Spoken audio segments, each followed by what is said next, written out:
మీరు బియ్యం దుకాణంలో కొంటున్నారా? అయితే ఓ నిమిషం ఆగండి. మీరు కొనే బియ్యం అసలువేనా? ముందు అది తేల్చి చెప్పండి. ఎందుకంటే ఇన్నాళ్ళు పాలు, మసాలాలు, నూనెలు, పళ్ళు, కూరగాయలే కల్తీ అనుకున్నాం. కానీ ఇప్పుడు అన్నిటికీ మించి బియ్యం కూడా కల్తీ అయిపోతున్నాయి. కల్తీ అంటే అదేదో నాసిరకం పంట కాదు.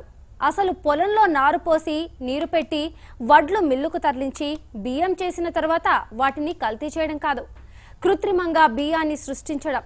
ఇప్పుడు చాలా నగరాల్లో ప్లాస్టిక్ రైస్ పెనుభూతంలా చుట్టుకుంటోంది.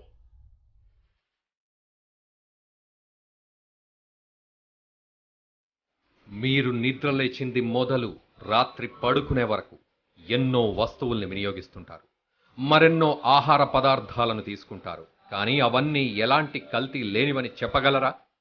దుకాణంలో కొనే కారం, ఉప్పు దగ్గర నుంచి మసాలాలు, నూనెలు, పప్పు దినుసులు అన్నీ కల్తీమయమే. మీ పిల్లలకు పట్టించే పాలు కూడా.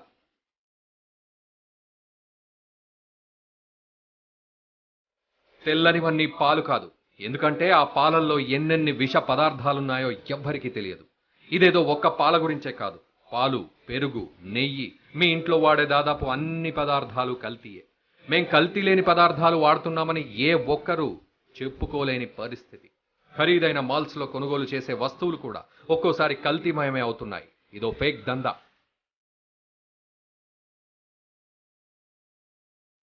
వాడుతున్న వస్తువుల్లో ఏది ఒరిజినల్, ఏది డూప్లికేట్ అన్నది తెలియడం లేదు. ఈ మాయా ప్రపంచంలో పప్పు దినుసుల నుంచి నూనెల దాకా, పాల నుంచి నెయ్యి దాకా ప్రతిదీ కల్తీయే. చివరికి కూరలో వాడే కారం పొడిని కూడా కల్తీ చేసి అమ్మేస్తున్నారు. గాలి, నీరు, వాతావరణం అన్నీ కాలుష్యమయం. ఇన్నాళ్ళు అన్నింట్లో కల్తీ ఉన్నా తినే బియ్యంలో మాత్రం కల్తీ జరగలేదు.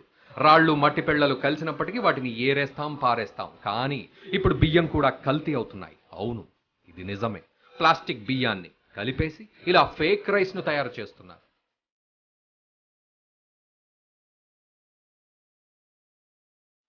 హైదరాబాద్లో ఇప్పుడు ప్లాస్టిక్ బియ్యం వచ్చేసింది. వండిన తర్వాత పాత్రలో అడుగున ఉండిపోతోంది.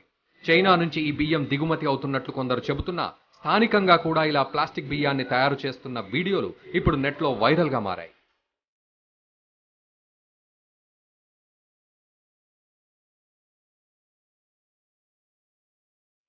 హైదరాబాద్ బండ్లగూడకు చెందిన ఓ వ్యక్తి మార్కెట్లో బియ్యం కొన్నాడు.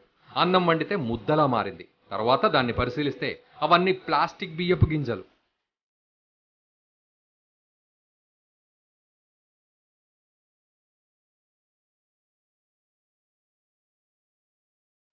రైస్ నందనంలో తెచ్చాను నేను తినడానికి. తెచ్చాను. వండిన తర్వాత పిల్లలు చెక్ చేస్తే ఇది బయటకు వచ్చింది అన్నది. ఇది దాదాపు 2 నెలలు అవుతుంది.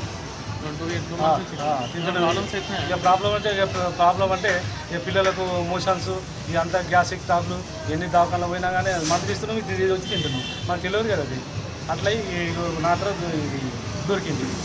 చూస్తే దొరికింది. ఏంటి దేని గురించి ప్రాబ్లం అంటే అన్నం చూస్తే బట్టి పిసికి చూసినా నేను చూస్తే బంతి లెక్కన తయారై లేచి వస్తుంది. కర్ణాటక, తమిళనాడు, మహారాష్ట్ర ఇలా పలు రాష్ట్రాల్లో కూడా ఇలాంటి ఘటనలు వెలుగు చూశాయి. 100 కిలోల బియ్యపు బస్తాకు 1-2 కిలోల ప్లాస్టిక్ రైస్ను కలిపి కల్తీ దందాకు కొందరు వ్యాపారులు తెరలేపుతున్నారని చెబుతున్నారు.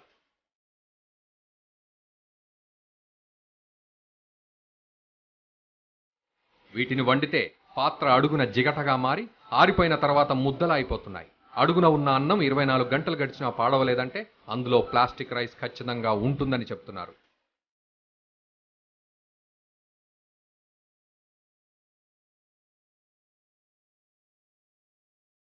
ఈ ప్లాస్టిక్ బియ్యంతో చేసిన అన్నం ముద్దలు బంతిలా చేసి గోడకు కొట్టినా విడిపడవు. ఎందుకంటే ఇవి అసలు బియ్యంతో చేసిన అన్నం ముద్దలు కావు కాబట్టి.